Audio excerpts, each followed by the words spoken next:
Hello, everyone, and welcome to another exciting edition to Frank on the Lake. I'm that Frank guy. Out there's the lake.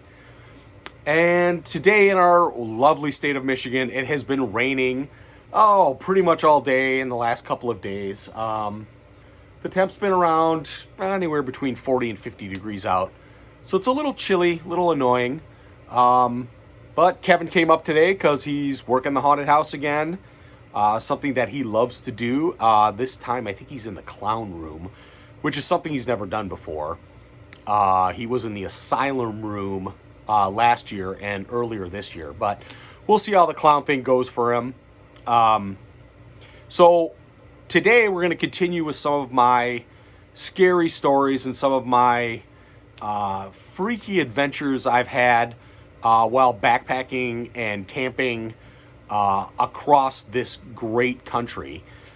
When I was in my 20s, mainly from high school through my 20s and almost into my early 30s, or into my early 30s, I should say, what my friends and I used to do was we would pick somewhere to go in the United States, and we would drive to that destination.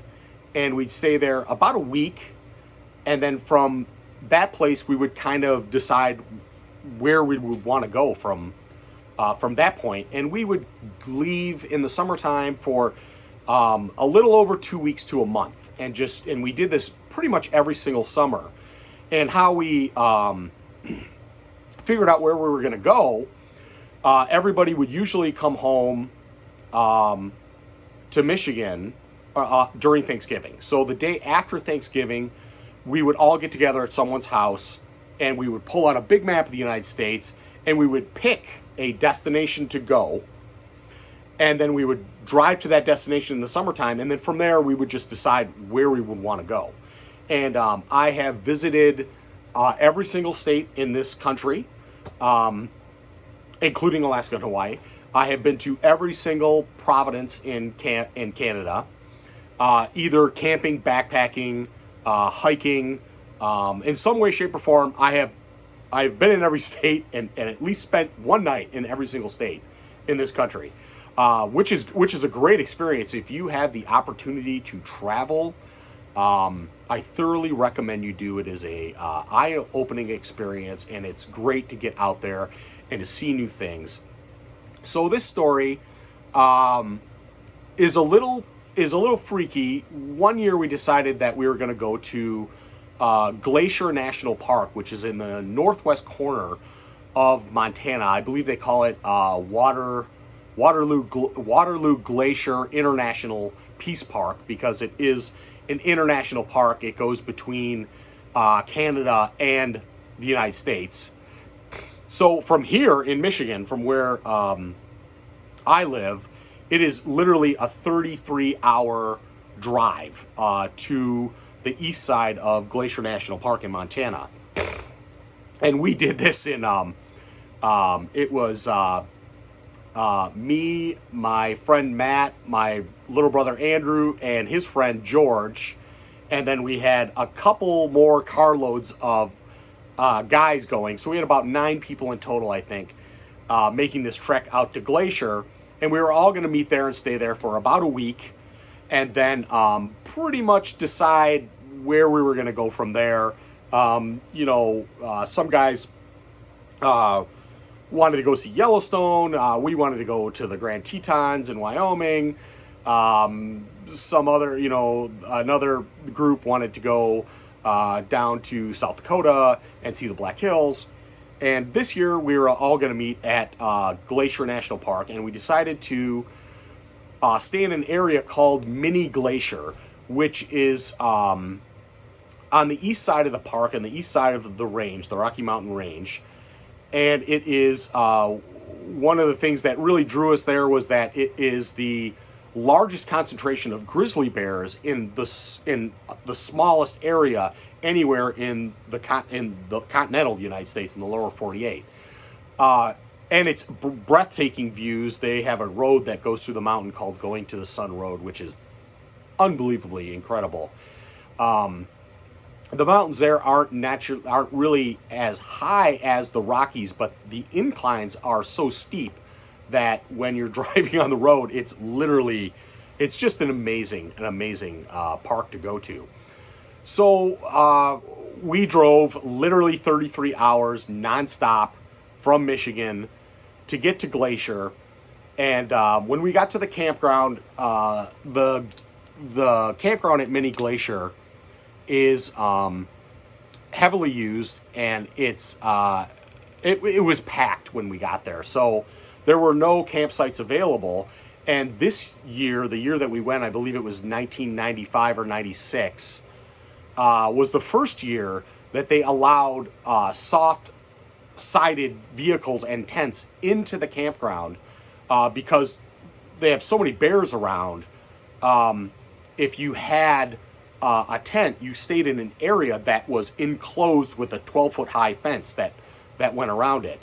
And they have very strict rules about, leaving food and cooking and all kinds of stuff at the campground. They're very strictly enforced.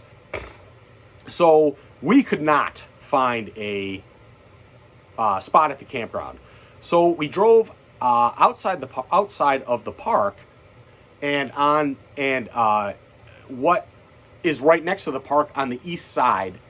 The park runs right up. I think it's called the Blackfoot or Blackfeet Indian Reservation, and there was a Native American gentleman there who owned a nice piece of property. As a matter of fact, I can't remember his name to save my life, but as a matter of fact, he told us that he was able to purchase this piece of property, one, because it was on the reservation, and that he made a pretty decent living starring in Western movies in Hollywood as an extra, as an American Indian extra.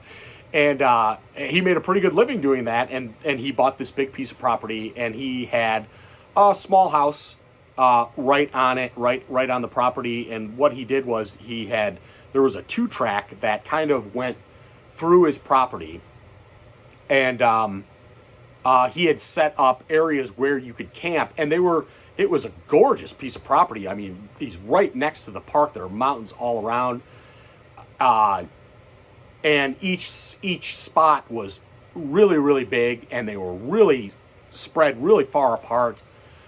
So it was a great deal.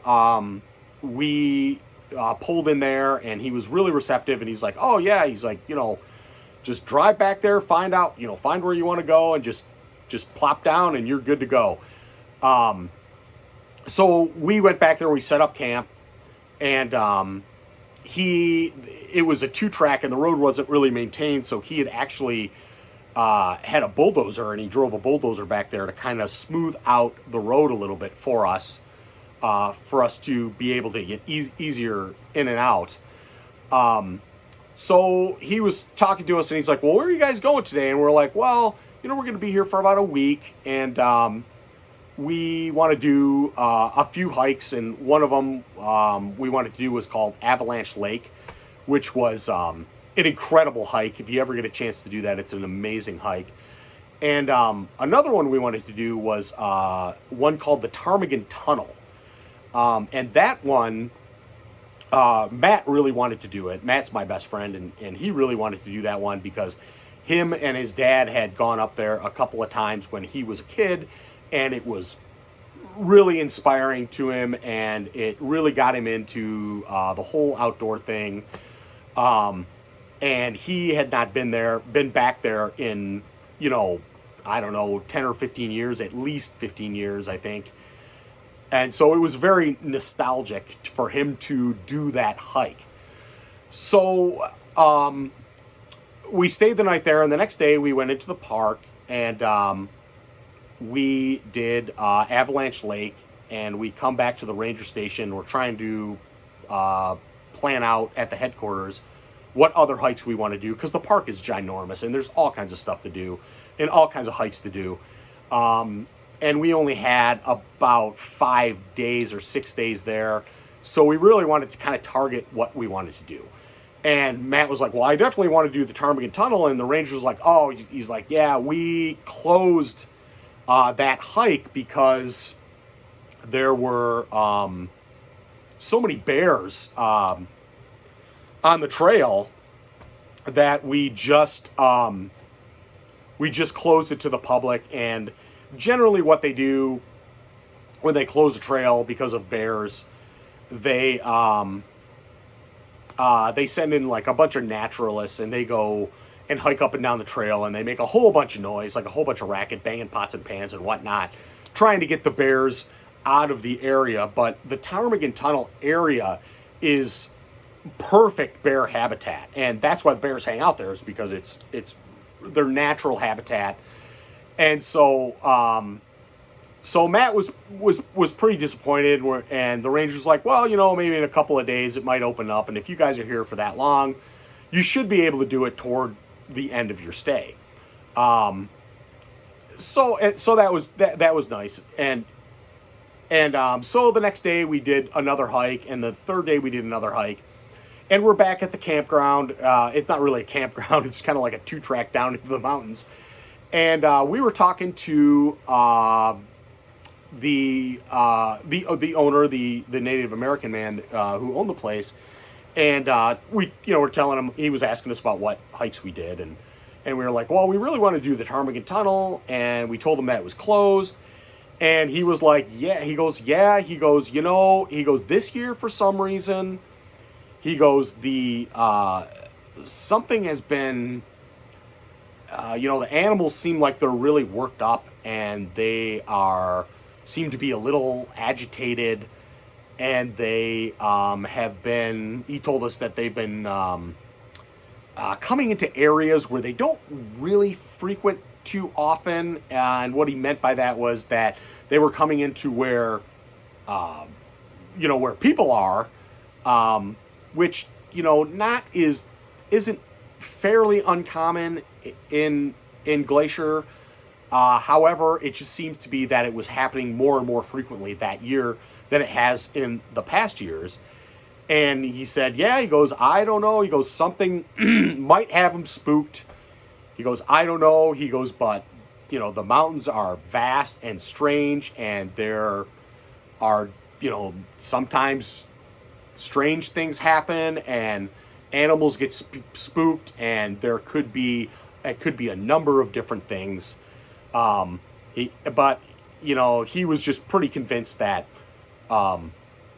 something was driving the animals into where people were. And he said it just wasn't bear. He said he's noticed an increase of moose and wolves on his property, and mountain lions, and bighorn sheep, and things like that, where they were coming out of the mountains onto his property. So that was an interesting conversation with that guy. And so we went on another hike the following day. And then the last day, our last full day there, we decided to stay an extra day because the Ptarmigan Tunnel Trail was still closed. And so the last final day, Matt was getting really antsy, and he's like, look, we're not leaving until we do this trail. And when we talked to the ranger again later in the week, they said that, it doesn't look like the trail's going to be open anytime soon, just because of the frequency of bears on the trail. Well, Matt is a pretty impatient guy, and he wasn't really satisfied with that answer. So we decided to stay an extra day, and we were talking about it at night, and we're like, you know what, we're just going to go and do it. We'll park behind, they have like a hotel area there that has a trail that goes off it for about 2/3 of a mile that meets up with the Ptarmigan Tunnel Trail, because if you go to the trailhead, there's only like maybe, I don't know, a dozen parking spots, and they had a closed sign there, and the rangers pull in and out of there all the time. But if we park at the hotel, we're amongst a bunch of cars and nobody's really going to notice. And so we decided to do that. Now, I certainly don't advise doing this when the rangers tell you a trail is closed, it's for good reason. So don't go on it. But at the time, I was in my mid-20s, and I was young and dumb and fearless and courageous. And we're like, look, we are seasoned hikers. We've been in bear country many, many times. We all have bear mace. There's going to be like 6 of us going, so we're going to be making a lot of noise. It's running into a bear or surprising a bear, was probably really unlikely, at least in our minds, that what we thought. So I don't encourage you to do something like that. If the ranger says it's closed, the trail's closed, and don't do it. So that day, of course, what do? We went back and got on the trail from the hotel, and we started making our way. Now, the Ptarmigan Tunnel Trail is pretty strenuous. The first part of it climbs, it's a really steep climb up to the first part of it. And the trail, I think it was about 5.5 miles to the tunnel itself, which is a tunnel. I think it was done in the 30s. They blasted a hole through the peak of the mountain to get across the range, to get on the other side of the range. And they made it big enough so horses could get through there, and early tour groups could go through. And it's pretty impressive. So we did the first part of the trail, and then you get up, and you kind of get up to like a landing that's like, there's a waterfall there that you could barely see because it's kind of like shrouded in the foliage of the trees. You can definitely hear it, and you can see parts of it, but you can't see the top and you can't see the bottom. And because of the terrain, there's just no way to get over to it. But there is a nice, like really flat area that a stream runs through it, with like a boardwalk that goes across. And that's where a lot of people like hang out, and they stop for water and a snack or whatever. But we did not see any bears on this first leg of the trail, and I said I would have to say it was probably about 2 miles up to that point. So we continued on, and as you're going through, now we're getting into like the bear area of this part of this hike. And there's 6 of us, and like I said, we're making tons of noise. And we're having a good time. But it was really strange because it was this trail is pretty popular. So nobody's on this trail. We're the only ones out there. And we don't see any other hikers because the trail's been closed, and it is a very ominous feeling that we are hiking through territory that's closed. And so as we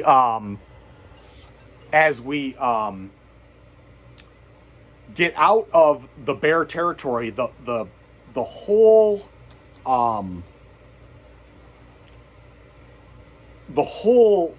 it opens up into this giant like bowl area that goes all the way around, with this little lake in the middle and some snow coming down the edges, and it's just this huge bowl. And if you look out in front of you, the trail goes up and it hits these 2 big switchbacks that go up to the peak, up to the top of where the tunnel is, where the peak is on where we're headed.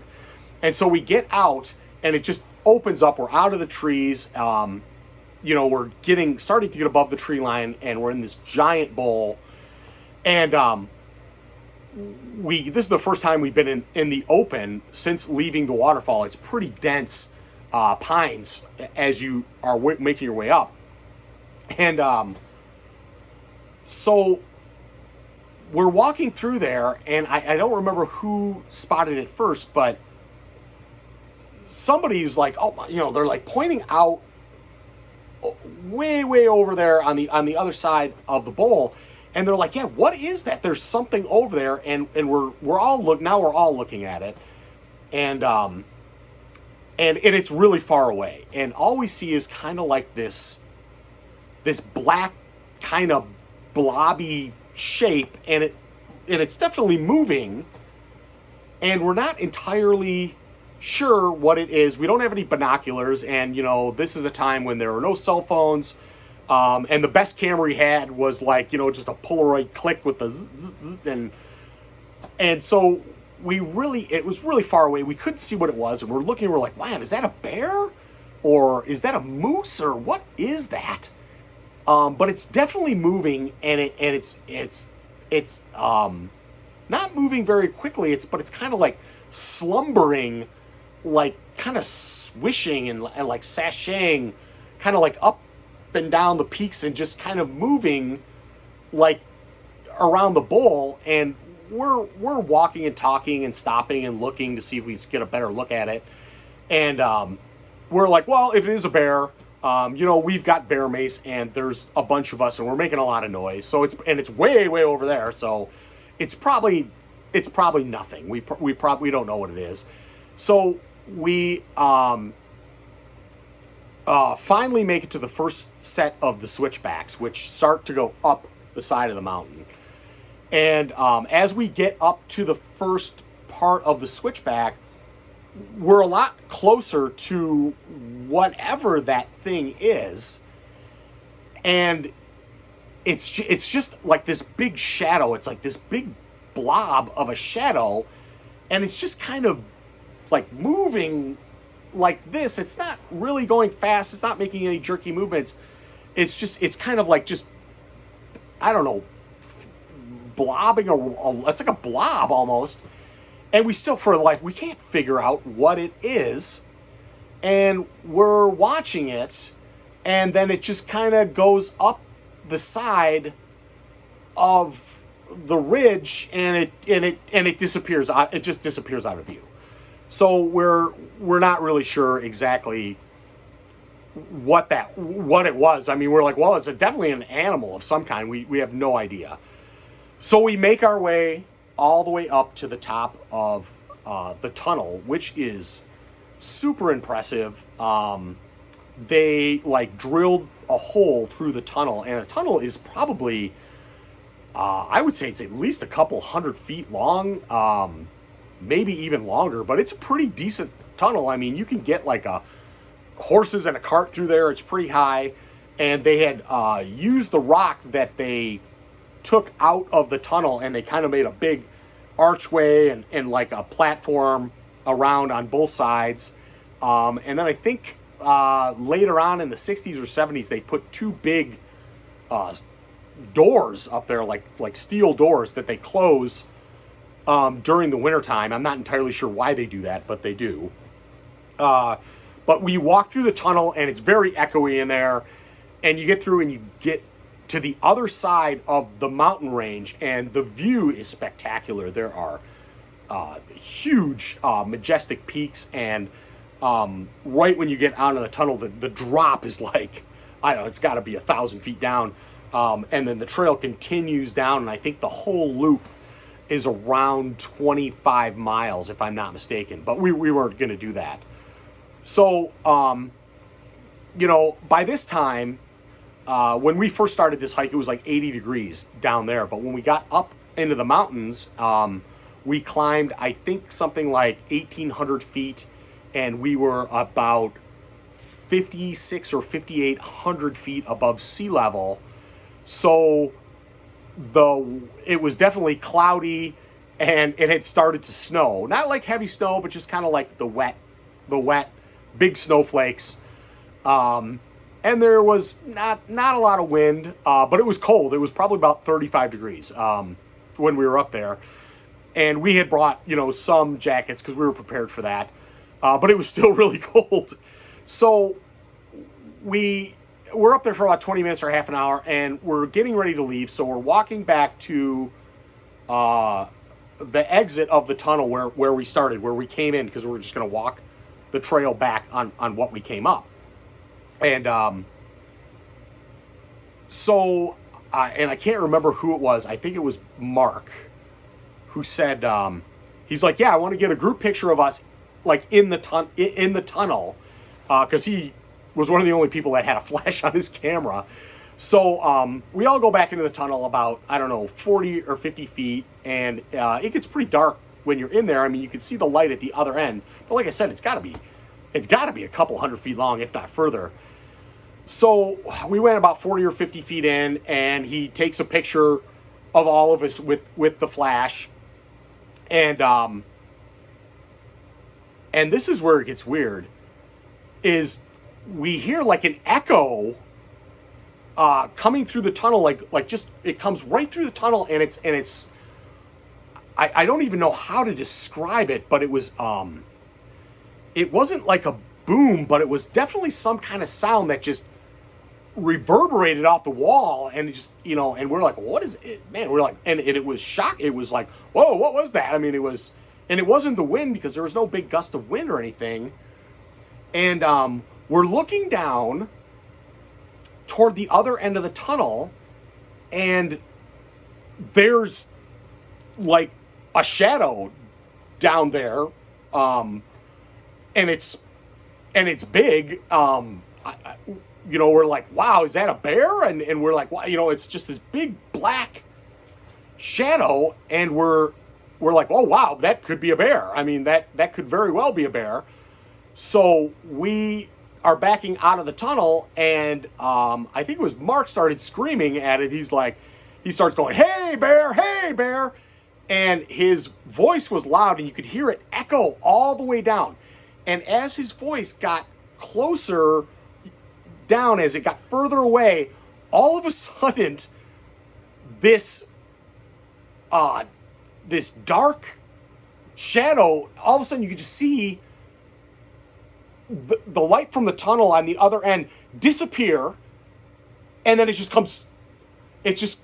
like a whole big dark shadow just comes rushing toward us, and we're all frozen, like, what? And we're maybe like right inside the tunnel, maybe 20 feet in or 10 feet in, and we're like, what is that? And all of a sudden it hits us, and it is a ginormous swarm of black flies. And I mean thousands upon thousands upon thousands of these black flies, and they just blast through us, and we're all like ducking down, and it lasted like maybe 3 to 5 seconds, and they just flew right out of the tunnel, and we all stood up like, oh my God, what the hell was that? I mean, it was unbelievably creepy. We were just dumbfounded by that. It was amazing. We have no idea where they went. We came running out of the tunnel looking for where this cloud was, and it was gone. They were nowhere to be seen, and we were just shocked. I mean, utterly shocked by it. So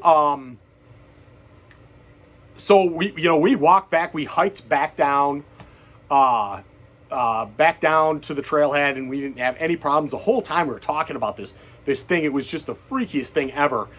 And we get in the car, and we drive back to the Indian reservation where we're staying at the campground.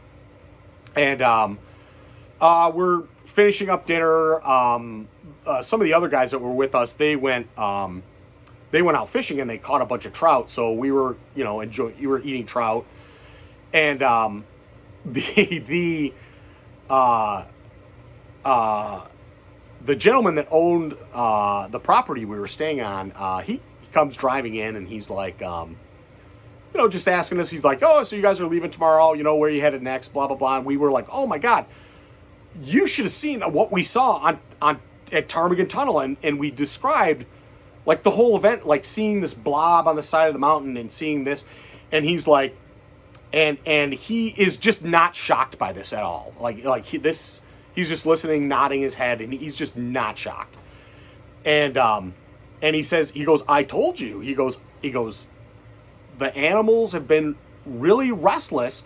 And he goes, I believe that you encountered some type of spirit that was either malevolent or some kind of like unrested spirit And he said, you know, they can typically are able to control smaller life forms like insects and things like that, and that's how they move, I guess, through our world. And he was telling us this whole thing, and he's like, so you guys either disturb something or you were in an area where you weren't supposed to be, and this was giving you a warning that you probably shouldn't be there and you should leave.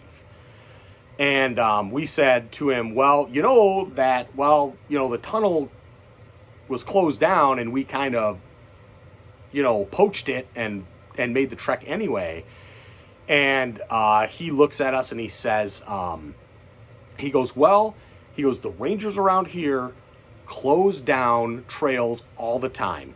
He goes, mostly because it's for bears or other wildlife that are on the trail or using the trail. He goes, but some other times, he goes, it's not because of that. He goes, other times they close the trail because they know better to let people on it at some times.